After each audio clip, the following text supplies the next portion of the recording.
I'm Dr. Russell Blaylock. I'm a board-certified neurosurgeon. I've retired from active practice. Now I do primarily theoretical research in neurosciences and spend most of my time writing research articles, review articles on neuroscience projects at the present time. Well, leading from that, when we start looking at, look at some of the programs that have sort of spurred out of this. The high-tech DNA manipulation, brain manipulation through electrodes or through transmission outside of electrodes to change human thinking. These are the more sophisticated programs that are a little bit more obvious, but then there's things that are less obvious. For instance, fluoridating water. They looked at 39,000 school children in which they looked at the effect of fluoridation versus non-fluoridation, and they found it had no beneficial effect at all. Well, they hid that document so scientists couldn't examine it, and the public and the media would never see it. Dr. Yamanyanis, who is a chemist, filed a Freedom of Information lawsuit, had it released, and then he saw why they wanted to hide it, and that's because it clearly demonstrated fluoride did not reduce cavities. Another study included 400,000 children in India. All of these studies showed the same thing. Adding fluoride to water did not reduce cavities at all. And in fact, several of the studies it showed it increased cavities. And it did so because it weakened the dental layer of the tooth and made it more prone to become cavities.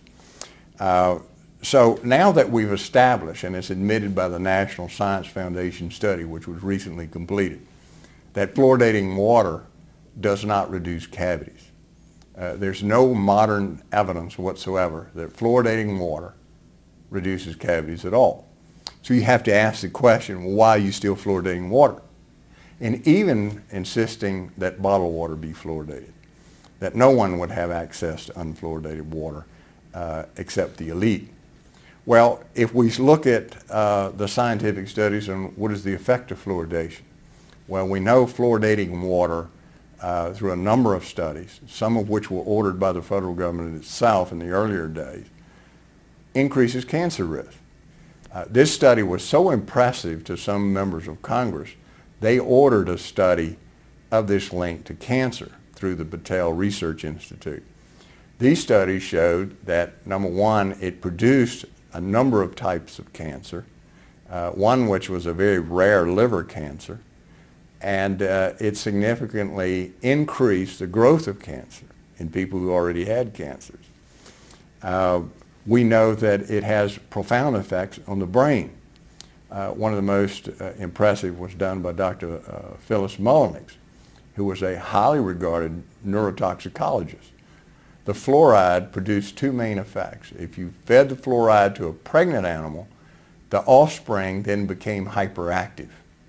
If you gave the fluoride after birth, the animal became very lethargic, sort of like a couch potato, didn't really want to do anything, became very apathetic acting.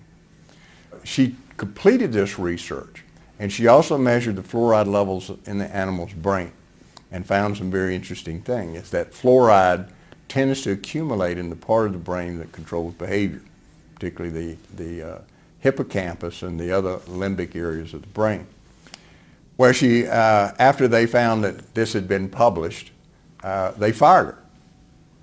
And the Forsyth Dental Research Institute, in fact, about that time, had gotten a $250,000 grant from the Colgate Company, which fluoridates their toothpaste.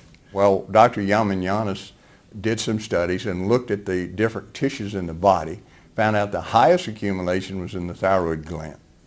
It had been known that one way to reduce thyroid function was to put fluoride in the water, that it produced a significant hypothyroidism, or low function of the thyroid gland. Now, not only does that produce lethargy, apathy, weakness, tiredness in adults, but if you do it in pregnant women, the babies are born with low IQs and they never recover. So we've got some rather profound problems with fluoridation that are now well documented from laboratories all over the world without any question. For instance, one of them Dr. Varner did out of Europe, in which he looked at 0.5 parts per million, which is half of what's put in water, and found significant death of neurons in the brain and damage to the blood vessels that supply blood to the brain. He's a highly regarded researcher. He was published in a very prestigious neurological journal. Fluoride reduces reproduction. It influences sperm mobility, sperm production, and testosterone level in males. And it bioaccumulates in these organs and gradually reduces the ability to reproduce. Why is the public being kept in the dark? I leave it to the audience to think for themselves. What could possibly be the justification for doing such a thing? If you've demonstrated it doesn't reach its objective, that is reducing cavities, which everybody now has admitted, even the ADA has had to admit it, why is it still being added to the water? And so, just answer that question yourself without saying, well, they're doing it on purpose. You have to say, well, either they're doing it on purpose or they're the most incredibly stupid, incompetent people in the world, and they don't deserve to be in positions of power and should be removed from positions of power.